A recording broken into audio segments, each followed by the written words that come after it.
کہاں بیٹھ کے قرآن و سنت پڑھتے ہو؟ کیوں نہیں عقیدے کو سمجھتے؟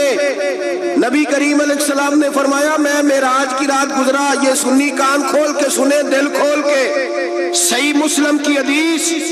فرمایا میں معراج کی رات گزرا تو حضرت موسیٰ اپنی قبر میں کھڑے ہو کے نماز پڑھ رہے تھے۔ حضرت موسیٰ اپنی قبر میں، بولے سارے، اپنی قبر میں، حضرت موسیٰ اپنی قبر میں کھڑے ہو کے، اب آؤ حضرت سعید بن مسیب تابعی ہیں، صحابہ کے شاگرد ہیں، وہ کہتے ہیں جب یزیدی فوجوں نے مدینے پر حملہ کیا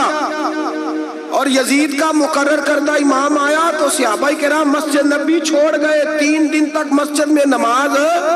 کہا ہم یزیدی امام کے پیچھے نماز نہیں پڑھیں گے۔ مدینے پہ حملہ ہوا، مکے پہ حملہ ہوا، حضرت سعید بن مسیب کہتے ہیں میں دیوانہ بن کے، مجنون بن کے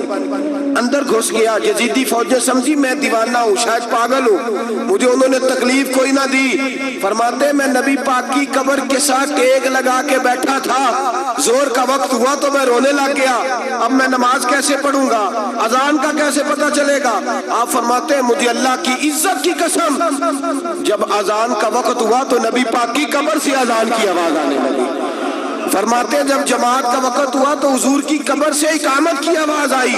پھر جماعت کی آواز آئی، اور میں نے اپنے نبی کے پیچھے زور کی نماز ادا کی، حضور کے پیچھے۔ حضرت موسیٰ اپنی قبر میں نماز پڑھے اور میرے رسول تو قبر میں جماعتیں کراتے ہیں،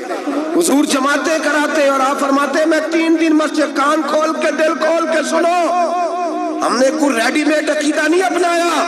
ہم کوئی دائیں بائیں سے پکڑ کے نہیں لے آئے کہ وہ فلاں آیا تھا بہت بڑا، اس نے جبہ کبہ پہنا تھا تو اس کے پیچھے لگ گئے۔ ہم کسی کو نہیں مانتے، ہم تو مانتے ہیں رسول اللہ کے غلاموں کو،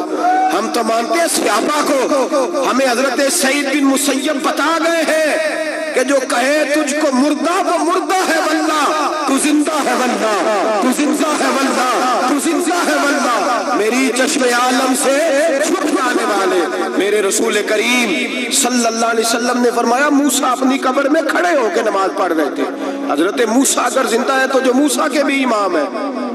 جو جناب موسیٰ کے بھی ایسے ہی فٹافٹ، ہم پہ تو کسی کا روب داری نہیں ہوتا، اتنی موٹی جلدیں لوگ کتابوں کی دے جاتے ہیں۔